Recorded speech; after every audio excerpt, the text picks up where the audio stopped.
thank you very much for this opportunity. And just to say to Lizana and everyone who's been involved in this afternoon, absolutely fascinating series of presentations, and just an enormous thank you from me for the ideas and the inspiration that's been there, and for the huge focus, I think, on values and what really matters.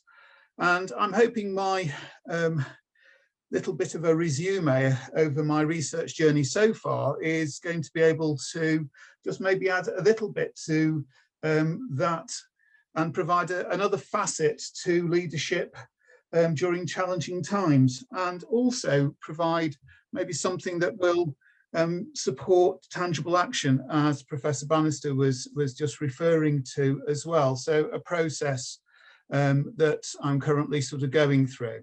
So the purpose of the presentation is to be providing some details about my research journey so far. I'll be thinking a little bit about why this research and why now, what I've discovered so far, and it's been a very short journey so far in terms of my doctoral research. I'm just entering literally the second year of that journey, although some of the underpinnings for this research have been forming for quite a while before this. And I'll be thinking a little bit about how this research is going to progress as it moves forward, and also think a little bit about what some of the expected outcomes from research might well be. So what's my research going to be about? Well, here's a little bit of a clue. Just as we come towards the end of the day, I'm going to possibly take you initially back to the beginning of the day. Fried or boiled? Oh dear, it's another voting day. And those situations we encounter in the classroom where we have to make choices about the ways that we are going to actually proceed and respond to the needs of children. So my research is very much about decisions, decisions, and decisions. It's a crucial part of all that we do. It informs the way we make choices, but it's also, decisions can be very different in the impact they have. Some of them can be quite superficial, some of them can be strategic, some of them can be very much requiring professional judgment to be able to respond in the most appropriate way to the needs of children as they transpire. And as I become even more of a dinosaur, I'm actually finding now that some of my decisions are also even quite delayed.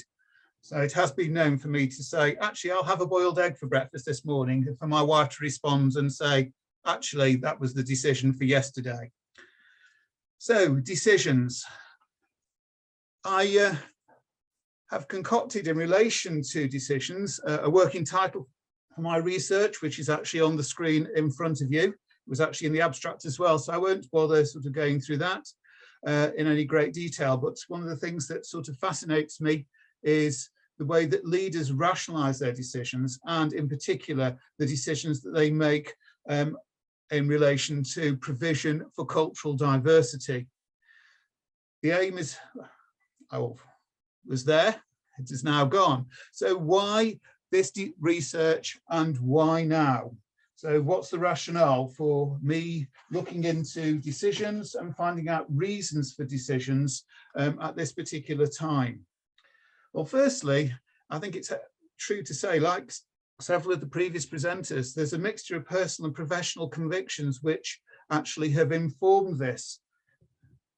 I do have a personal belief in the value of cultural diversity as the frame for this research. I do believe in the value of cultural diversity as a key curriculum driver, because it provides the frame for learning that reflects the society that we live in.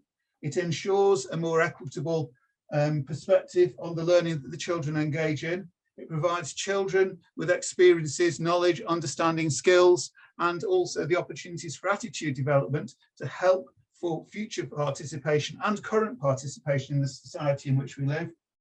And it also helps to foster respect and challenges discrimination. So for me, a real sort of personal conviction that's grown over a period of 20 to 30 years in the value of cultural diversity as a key part of all children, there's a key part of all children's learning. So why now?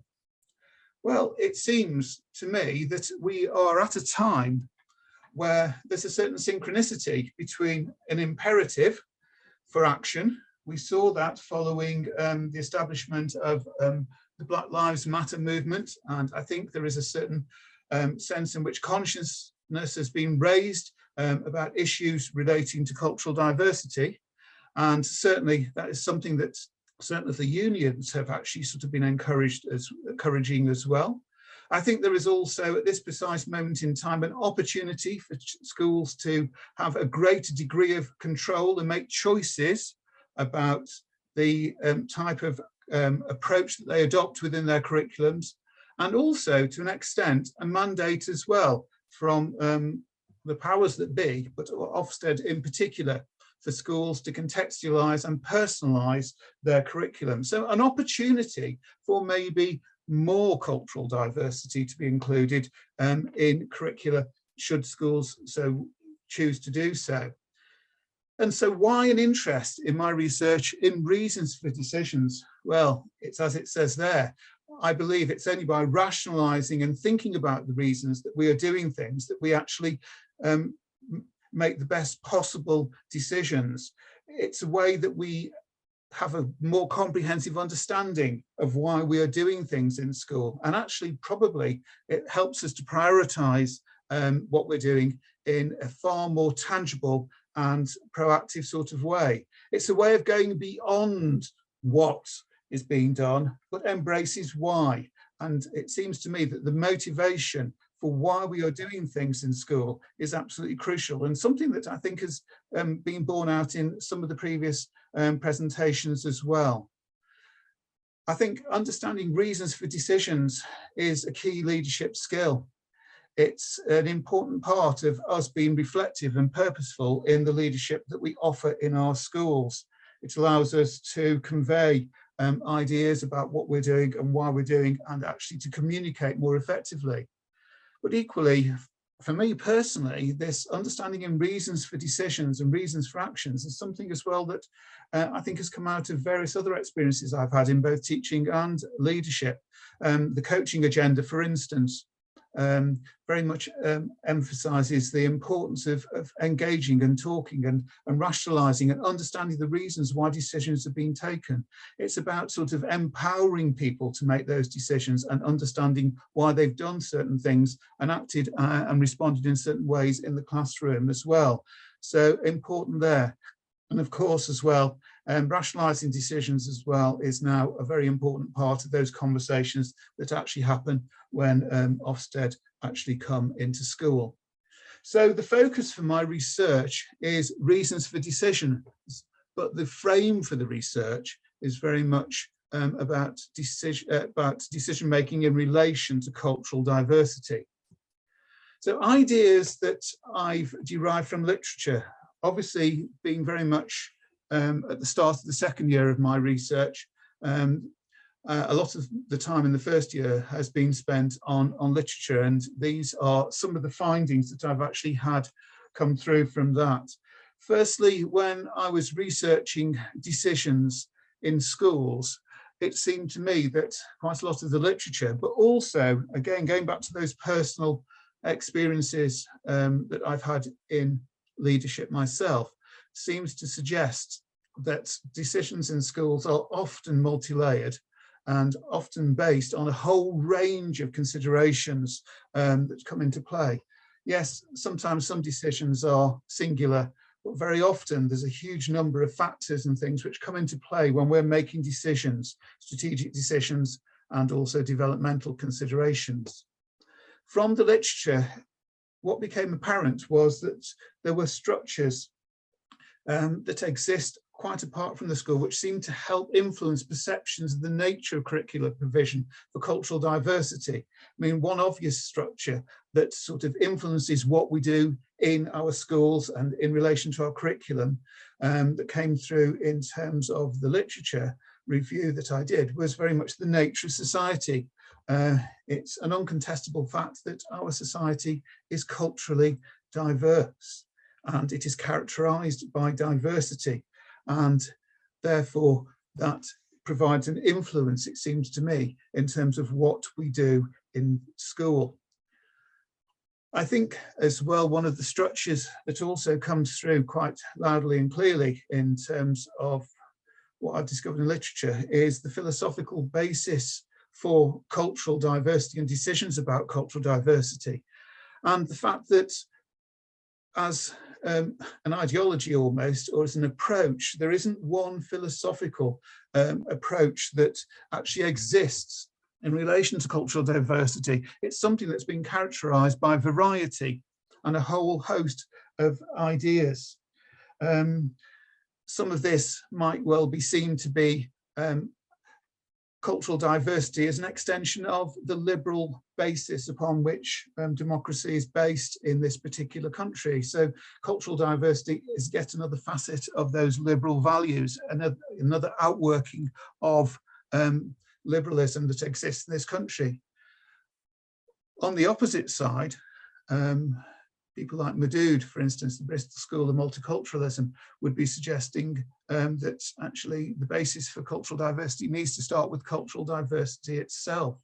And I think the whole basis of how people are thinking about cultural diversity, whether it's an outcome of liberalism or whether it's something that needs to start with the nature of society itself and the needs of society and lead to the action from that, leads people to emphasize the nature of cultural diversity in different ways. I mean, recently, for instance, quite a lot of work on decolonization. And again, a slightly different perspective from some people, where it's very much about sort of cultural diversity is very much about sort of appreciating differences. So slightly different perspectives arising from some of those philosophical assumptions about cultural diversity. And in addition, of course, I think it's one of those areas where our perceptions of the nature of curricular provision for cultural diversity can very much be influenced by the political stance that's taken towards it, how it's dealt with in the political sphere.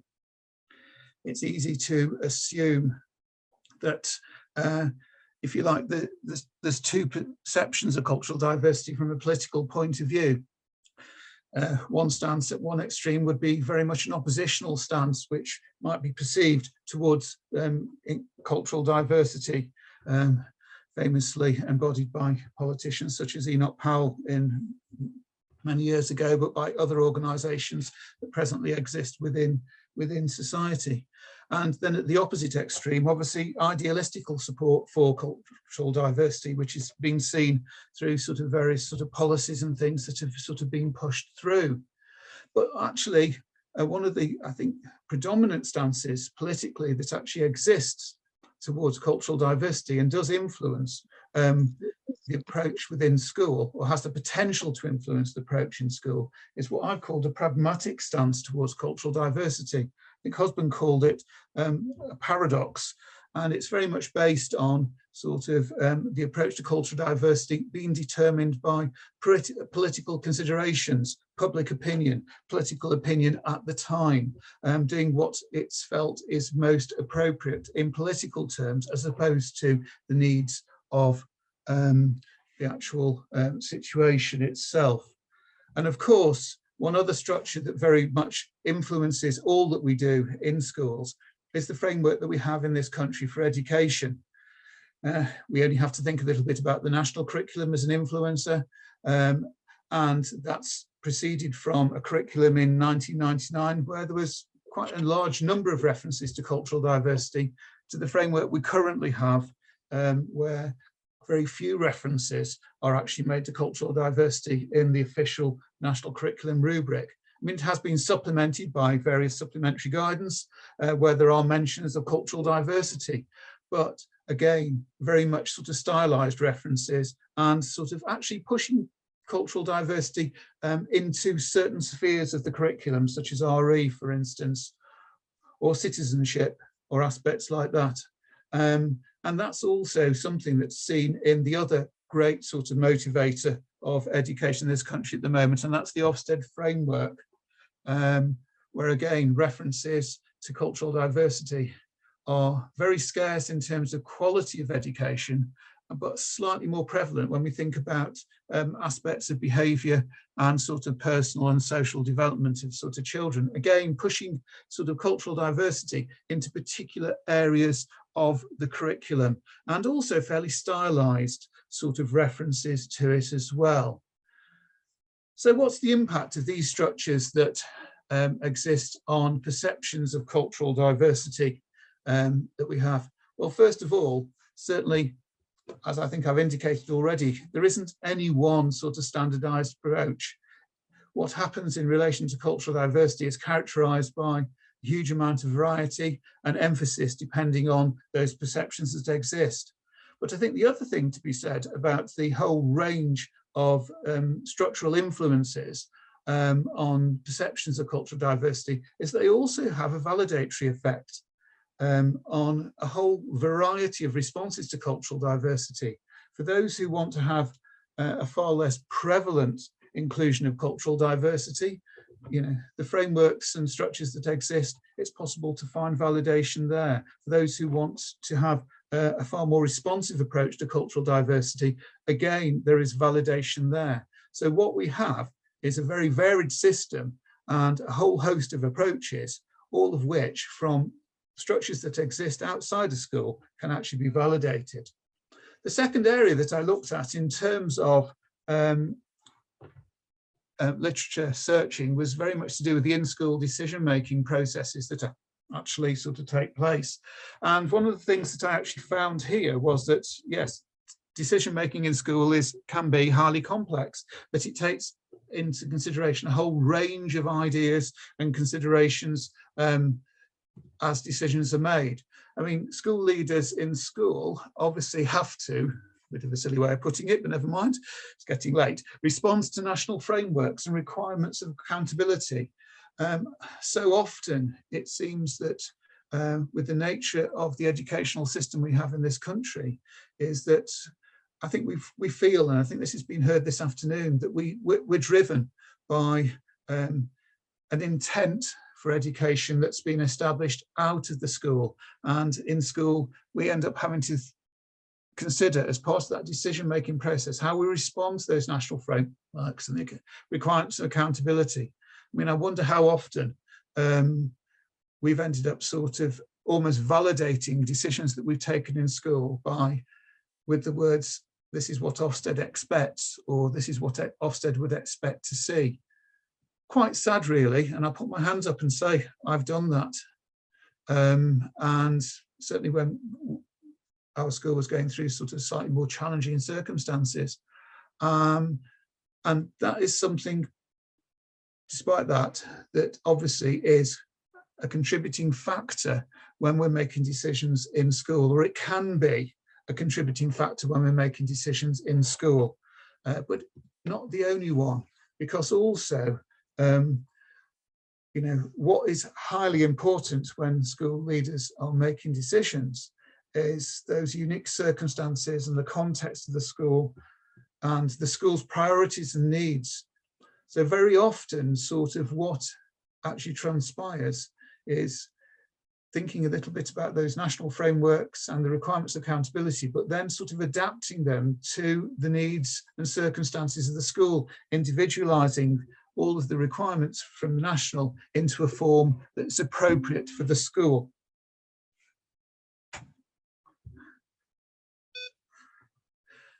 And I think another thing that is important as well, and this has been coming out loud and clear this afternoon, that can be of an important factor in the decisions that we make, are the values and beliefs that we actually hold, that are actually held by leaders and practitioners within school. And those may relate to the nature and the purpose of education that's on offer, our decisions about what we think is the most valuable and important form of education that we can actually offer in the context. But also, in terms of making decisions as well, sometimes how we actually think about the roles that we occupy, what we think the primary purposes of our roles are.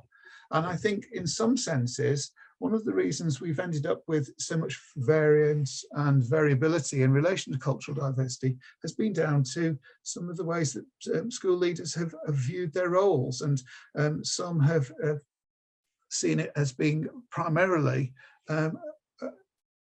the means of actually sort of promoting the national agenda, implementing frameworks, what one researcher referred to as a managerial sort of type approach to actually leadership.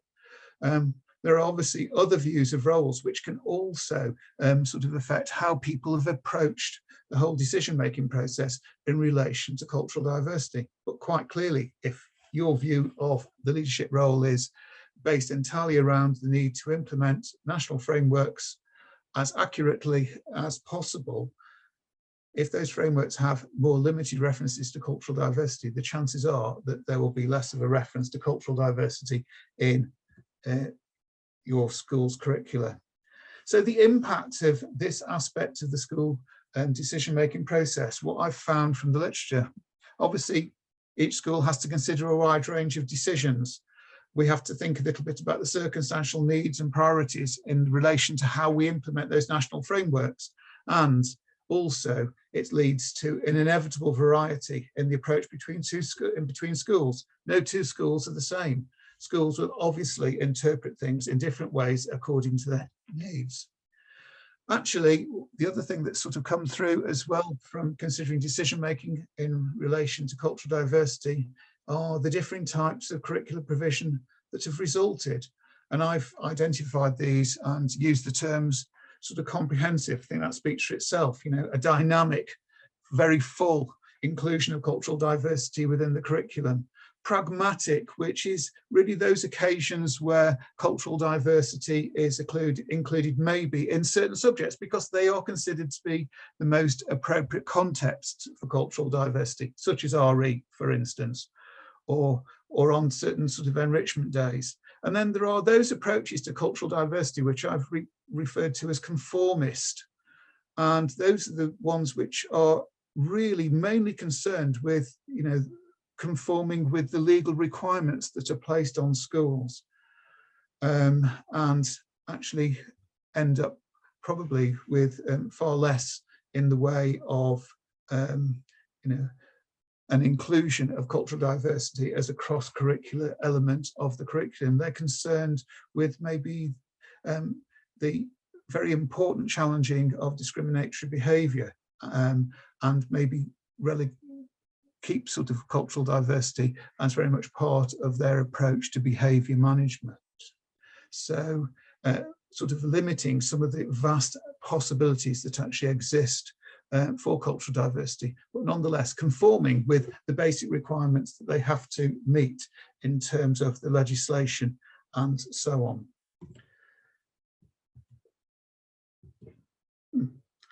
Well, I thought I had something else there, but I think my screen has stopped working. Ah, there we are. And, you know, from all of this, it gave me some inspiration for a more specific and focused inquiry into the motivation of decisions about curricular provision for cultural diversity. So how's the literature influenced my views of the decision-making process? Well, firstly, as I've indicated, I think it's a complex and a multi-dimensional process which is informed by external and internal factors.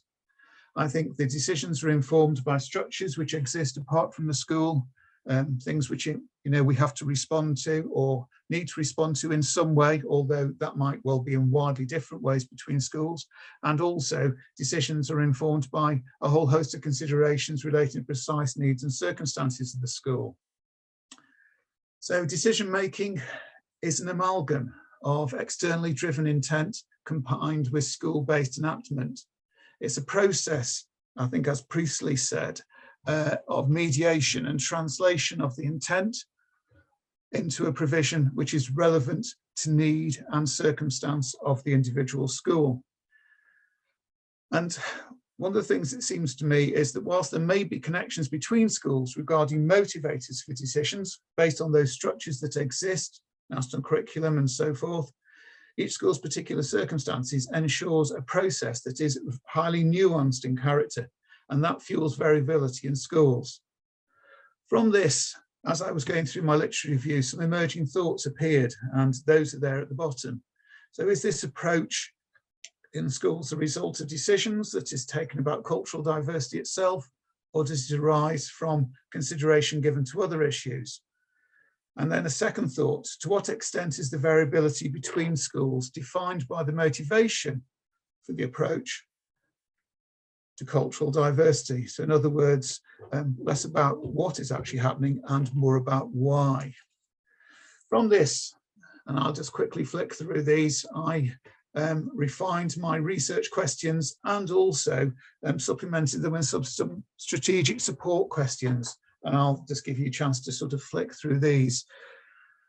So 2 main research questions and a series of strategic support questions, which sort of help to structure my inquiry moving forward, help to raise certain considerations. And purposefully, the questions are open-ended because they need to reflect the huge range of emphases that are possible within curricular provision for cultural diversity.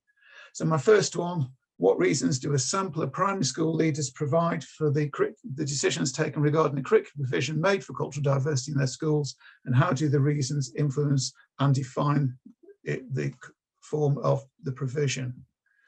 And the second research question, how does the decision-making process in individual schools impact on variability in the approach to cultural diversity between schools?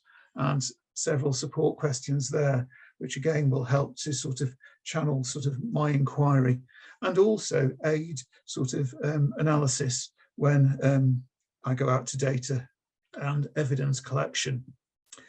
So from this, some initial thoughts at the start of year 2 of my research on methodology. So very much a methodology that's informed by my professional views based on my experience in senior leadership in a variety of primary school settings. And you can see that sort of the assumptions made that decisions variously informed and defined according to needs in each school context. The study is going to be qualitative, where my aim will be to elicit the views and ideas of a sample of primary school leaders, and hoping to present a detailed view of the reasons for decisions in the sample schools, and then raising ideas for other schools that might be considered as part of the developmental process as they consider this. Not looking to provide generalised conclusions, but just raising ideas that can be considered to support other schools as they sort of seek to develop. My method is going to be based around discussion. It seems to me that that allows for, it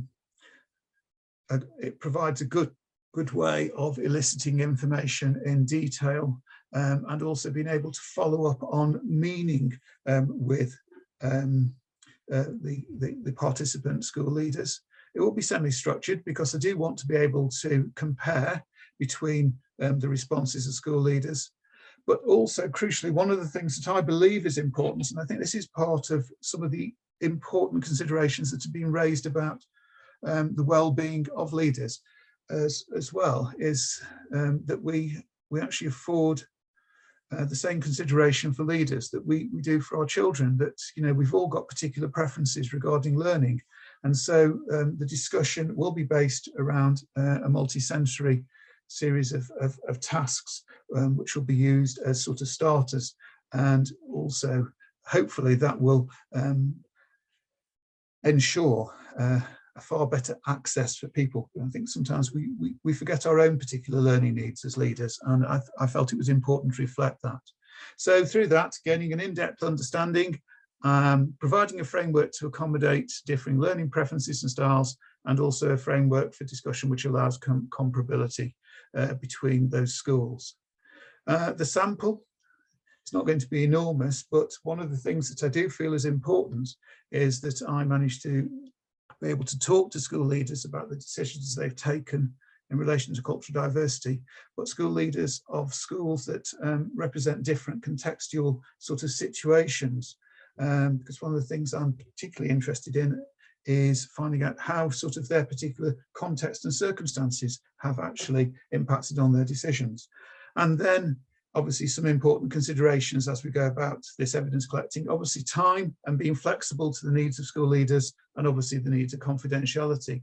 So what are the outcomes that I'm anticipating from this research? Well, certainly I'm hoping that research will provide the nature, constitution and combination of reasons which underpin the decisions about cultural diversity in the individual schools and the research.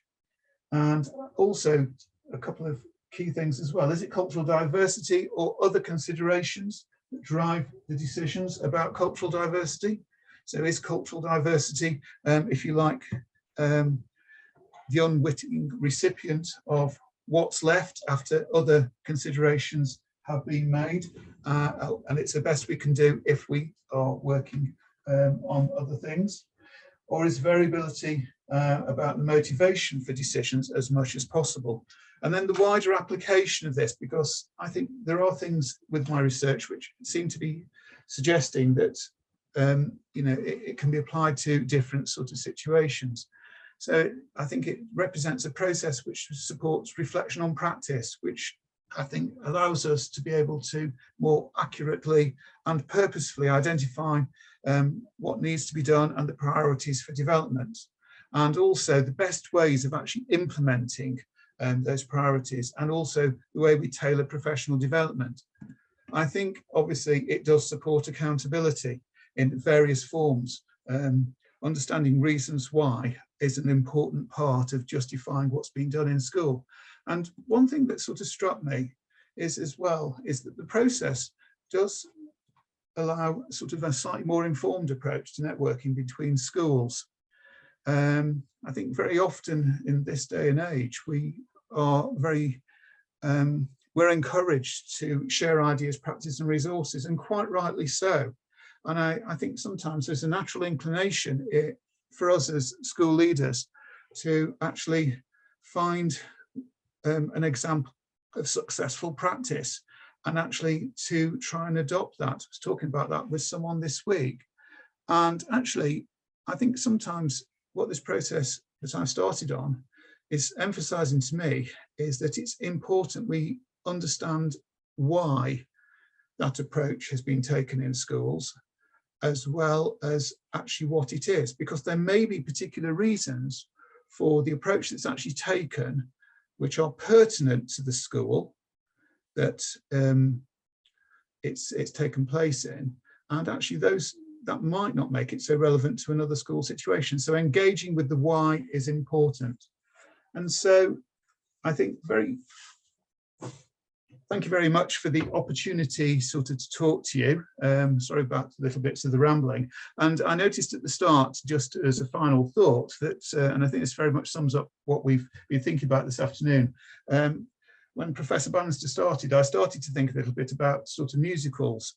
And I think she equated some of the challenges and overcoming them as ways of climbing the mountains in order to get a better view, and you get a better view the further you get up and as you overcome more sort of challenges. So that brought to mind the sound of music and climb every mountain. So I'm just going to say that in the light of this research, but also in terms of some of the other presentations as well, the other musical that comes to mind is Carousel. And of course, that reminds us that we all never walk alone.